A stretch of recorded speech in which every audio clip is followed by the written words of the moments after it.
এরকম কিছু ছবি দিয়ে শব্দ দিয়ে লেখা আছে যে কি করবে, যেমন চিৎকার করো না, চিৎকার করা যাবে না। এরকম সাইন যখন তাকে দেখাই তখন সে সেই কাজটা থেকে বিরত থাকে। এটা এক ধরনের এখানে ছবি শব্দ দিতে ব্যবহার করে। এরপরে হচ্ছে ছবি ব্যবহার। যখন শিক্ষার্থী কিছুটা ওই ওই প্রথম লেভেল থেকে ধীরে ধীরে শিখতে শিখতে সামনের দিকে অগ্রসর হয়, তখন সে কিন্তু ছবি দেখে বুঝে যায় কোন কাজটা পরে কোন কাজটা করবে। সেটা আরেকটা ধাপ।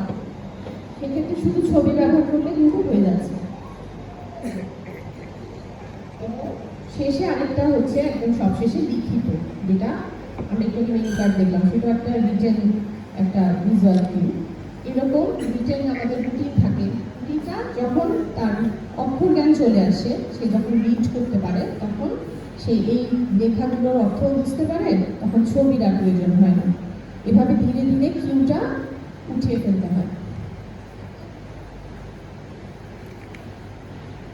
ভিজুয়াল কিউ বা স্ট্র্যাটেজি তো আমরা আসলে এতক্ষণে সবাই কিছু না কিছু বুঝে গেছি যে ওদের লাইফটা যখন এমন হয় যে সে জানে না কি করতে হবে, তখন যদি ওই নির্দেশনা অনুযায়ী আমি কাজ করাতে চাই, এই ছবিটা খুব গুরুত্বপূর্ণ যে তার সাথে আমার যোগাযোগটা সহজ হয়ে যাবে।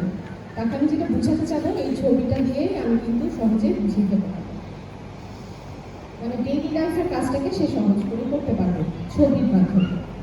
এরপরে এই রুটিন যখন আমরা বাসায়, আমাদের স্কুলে যেভাবে রুটিন থাকে, প্রত্যেকটা স্টুডেন্টের কিন্তু আলাদা আলাদা আমাদের রুটিন থাকে, যে তার ছবির সাথে তার সারাদিনের কাজগুলো অ্যাটাচ করা ছবি থাকে।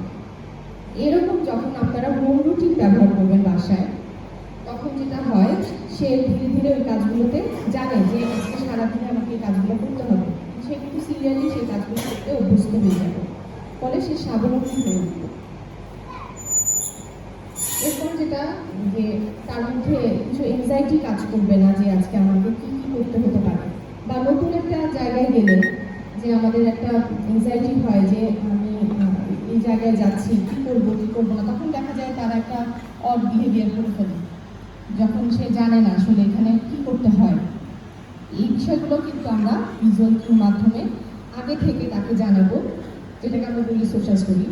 তো আগে থেকে জানাবো যে এই নতুন পরিবেশে গেলে অথবা নতুন একটা ঘটনা ঘটতে যাচ্ছে, সাপোজ যে আমরা সামনের সপ্তাহে আমার স্কুল বন্ধ থাকবে, অথবা আমার সুইমিং বন্ধ থাকবে, আমার সেন্সরি গার্ডেন কোনো কারণে অফ থাকবে। এই বিষয়টা যদি আমি একটু আগে থেকে এক্সপ্লেন করতে পারি, অবশ্যই তার জন্য হেল্পফুল। সেক্ষেত্রে সে কিন্তু অড বিহেভিয়ার করবে না। কারণ সে আগে থেকে জানতে পারে যে সুইমিং বা স্কুল বা আমি এক জায়গায় যাওয়ার কথা ছিল, কোনো একটা প্রোগ্রামে যাওয়ার কথা ছিল, সেখানে যাচ্ছি না। এই বিষয়টা তাকে আগে থেকে একটু জানাতে হবে। সেক্ষেত্রে সে অড বিহেভিয়ার করবে না এবং তার পরিবেশের সাথে সহজে নিজেকে মানিয়ে নেবে। এছাড়া আরেকটি গুরুত্বপূর্ণ বিষয় হচ্ছে অনুভূতি। আমাদের অনুভূতিগুলো বর্ণনা করা, যে মন খারাপ বা আমার রাগ হচ্ছে, আপনি বুঝতে পারছেন ওর কোনো কারণে মন খারাপ হয়েছে, সেক্ষেত্রে কিন্তু এই কিউগুলো খুব কাজে দেয়। সে কিন্তু সহজেই এই সাইনগুলো যদি আমরা ব্যবহার করি তাদের সাথে, সে তার ইমোশনাল ব্যাপারগুলো প্রকাশ করতে শিখে, যে আমি যখন খুশি হচ্ছি মা এই কার্ডটা দেখাচ্ছে, দ্যাট মিনস আমিও কিন্তু খুশি হলে এই কার্ডটা দেখাবো। একইভাবে সে যখন দুঃখ পাবে বা কষ্ট, আপনি বুঝতে পারছেন সে কোনোভাবে ব্যথা পেয়েছে, কিন্তু সে কিন্তু প্রকাশ করছে না বা অন্যভাবে প্রকাশ করছে, তখন তার প্রকাশটা শেখানো যায় যে এটা প্রকাশ মানে কীভাবে আমি তা প্রকাশ করবো। যে আমার যখন কোনো ইমোশনাল একটা ব্রেকডাউন হচ্ছে, তখন আমি কীভাবে এই কিউয়ের মাধ্যমে প্রকাশ করতে পারি। এখানে আমরা কিছু ছবি দেখছি, যেখানে আমরা আমাদের ক্লাসে সাধারণত আমরা এগুলো ব্যবহার করে থাকি। এই ছবিগুলো আমরা ধীরে ধীরে বাসায়ও আমাদের প্রত্যেকের মানে যেগুলো প্রয়োজন, সবার কিন্তু সব ছবি প্রয়োজন হবে না। এটা কিন্তু প্রত্যেক শিক্ষার্থীর সিচুয়েশান, পরিবেশ, প্রত্যেকের ফ্যামিলির মেম্বারদের ব্যাপার বলবো যে সব কিছু কিন্তু ডিফারেন্ট। কারোর সাথে কারো পরিবারের ব্যাকগ্রাউন্ড বলেন, অবস্থান যার যেভাবে এক একটা ফ্যামিলির এক এক রকম থাকে, তাই সব কিছু কিন্তু একরকম হবে না, কিন্তু ক্লাসে কিন্তু আমাদের সেম, আমাদের ক্লাস রুলস সেম থাকে। তো এই জিনিসগুলো কিন্তু আমরা বাসায়ও কিন্তু অ্যাপ্লাই করতে পারি। হ্যাঁ, বাসায় করলেও তার জন্য খুব মানে সুন্দরভাবে তারা মানে এই বিষয়গুলো বুঝতে পারে। যেমন আমরা প্রথমে যে ছবিটা দেখছি যে ভিজুয়াল শিডিউল বা রুটিন, এটা আপনারা আমাদের ক্লাসরুমে সবাই দেখেছেন, প্রত্যেকের আলাদা ছবি চাই আমরা, যে ছবি অনুযায়ী তাদের এগুলো সাজানো থাকে কাজগুলো, এটা আমরা সবাই পরিচিত। এরপরে আরেকটা আছে এখন পরে। এখন পরে শিডিউলটা হচ্ছে যখন অনেক ছবি নিতে পারে না শিক্ষার্থী, তখন 2টা ছবি, আমি বেশি কাজ দেখাবো না, এত কম কাজ দেখাচ্ছি, 2টা ছবি দিয়ে বুঝাবো যে আমি এখন এটা করছি, তারপর একটা পছন্দের কাজ পাবো। প্রথম কাজটা থাকবে আপনার কাজ, যেটা আপনি করিয়ে নিতে যাচ্ছেন, এবং পরের কাজটা থাকবে তার পছন্দের কাজ, যেন ওই কাজটার সাথে রিলেট করে সে করে ফেলতে পারে। তো এটা হচ্ছে এখন পরে শিডিউল। এরপরে হচ্ছে সাপ্তাহিক বিশেষ তথ্য বা রুটিন, মানে এইভাবে রুটিন করে আমরা কিন্তু সাপ্তাহিক মানে সামনের সপ্তাহের কাজটাকেও তাকে ধীরে ধীরে যখন একদিন মানে ছোটো ছোটো থেকে শুরু করতে হবে, প্রথম 2টা কাজ, তারপরে 4টা কাজ, তারপরে আপনি সারাদিনের কাজটা এক্সপ্লেন করলেন, এরপরে ধীরে ধীরে সামনের সপ্তাহের কাজ, সপ্তাহের ব্যাপারটাও তাকে ধীরে ধীরে মাথায় দিতে পারবেন।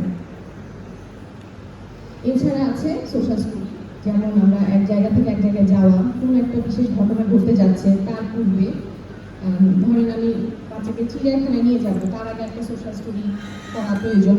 আমরা এর আগে মেট্রো রেলে আমরা অনেকে ঘুরতে গিয়েছি, তার আগে কিন্তু তাকে ছবি দেখিয়ে বোঝানো প্রয়োজন যে আসলে ওখানকার রুলসটা কী, কীভাবে আমরা চলবো, কীভাবে আমরা ফিরে আসবো, কীভাবে ঢুকতে হয় টিকিট কেটে, এই বিষয়গুলো তাকে ধারণা দিতে হবে সোশ্যাল স্টুডির মাধ্যমে। এটাও এক ধরনের ভিজুয়াল কিউ। এরপর আছে হোম রুটিন। হোম রুটিন আমরা এর আগেও অনেকবার আপনাদেরকে দেখিয়েছি, যেটা সকাল দুপুর রাত এভাবে ভাগে ভাগে করা হয়।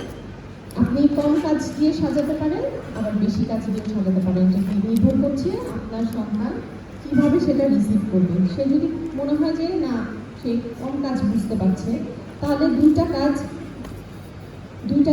বা 3টা কাজ সামনে আমরা রেখে, 2টা কাজ 3টা কাজ রেখে তাকে দিয়ে কাজটা করাবো, আর ধীরে ধীরে বাড়াবো। সেটা হচ্ছে সারাদিনের কাজ, তারপর হচ্ছে সকাল দুপুর রাত 3টা ভাগে আমরা হোম রুটিন সাজিয়ে কাজ করব। এক্ষেত্রে কিন্তু তার কাজগুলো খুব অর্গানাইজডভাবে হয়, আপনি সব কাজই করাতে পারবেন। আপনার একাডেমিক যদি থাকে তার, সেটা থেকে শুরু করে এডিএলের প্রত্যেকটা কাজ, যে এখন দুপুর, এখন কিন্তু আমাদের গোসলের টাইম, এখন রাতে ঘুমানোর টাইম, তার আগে আমার ব্রাশ করতে হবে, এই বিষয়গুলো কিন্তু রুটিনের মাধ্যমেই তার লাইফে আপনি রেগুলার প্র্যাকটিস করাতে পারবেন। যেটা সত্যি কথা বলতে কি হয়তো আমাদের সবার হয় না রেগুলার করা। একটা হচ্ছে করা, এই আজকে করলাম কালকে করলাম না, তারপরে দিন করলাম না, এটা কিন্তু হয়। কিন্তু রেগুলার করার বিষয়টা এমন, রেগুলার যখন আপনি কোনো একটা কাজ করাবেন, সেটাতে আপনার সন্তান অবশ্যই দক্ষ হবে। কিন্তু যখনই আপনি একদিন মিস দিবেন, তখন সে বুঝে যাবে যে না, এটা মিস দেওয়া যায়, তার মানে সে সব সময় চেষ্টা করবে মিস দেওয়ার। সুতরাং আমরা সবাই চেষ্টা করব রুটিন অনুযায়ী তাকে এই কাজগুলোকে অভ্যস্ত করতে। এছাড়া আছে আমাদের ভালো কাজ মন্দ কাজ। আমাদের ক্লাসে কিন্তু এগুলো সবসময় ওদেরকে দেখাই যে এই কাজগুলো করা যাবে, এই কাজগুলো করা যাবে না। তবে এখানে স্পেসিফিক কিছু কাজ থাকে যেই শিক্ষার্থীর স্পেসিফিক কোনো বিহেভিয়ার শো করে, সেটা কিন্তু আলাদা। এখানে ইন জেনারেল ক্লাসের কিছু রুলস থাকে যে ক্লাসে এটা করা যায় না, ক্লাসে এই কাজগুলো করবো না, আর এই কাজগুলো করবো।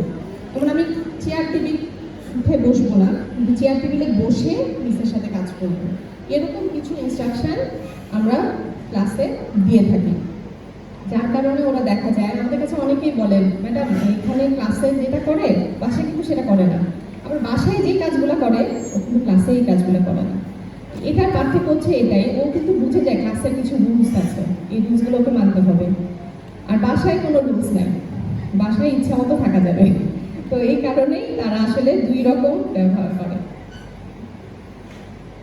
এছাড়া আছে নেম কার্ড। আমরা কিন্তু শিক্ষার্থীর নামের সাথে নেম কার্ড ইউজ করি। এটা যে বাচ্চাগুলো ভার্বাল না, তাদের জন্য বেশি প্রয়োজন হয় যে সে নিজেকে চেনার ব্যাপার থাকে একটা, যে সে নিজেকে চিনতে পারছে না নেম কার্ড। এছাড়া যারা আবার এই ব্যাপারটা কিন্তু থাকে, ওরা কিন্তু নিজের কথা বলতে পারে না। এটা কিন্তু খেয়াল করেছেন কিনা যে নিজের সম্পর্কে বলাটা কিন্তু ওদের জন্য খুব কঠিন একটা ব্যাপার। আপনি যেটা শিখিয়ে দিচ্ছেন সেটা কিন্তু সে বলতেছে, কিন্তু ও যে নিজেকে নিয়ে বলছে এটা কিন্তু সে বুঝে না। তো এখানে এইভাবে নেম কার্ড ব্যবহার করে আপনি ফ্যামিলি মেম্বারদেরকে শেখাতে পারবেন, রিলেশনগুলো শেখাতে পারবেন, প্লাস নিজের সম্পর্কে বলতে শেখানো হয়।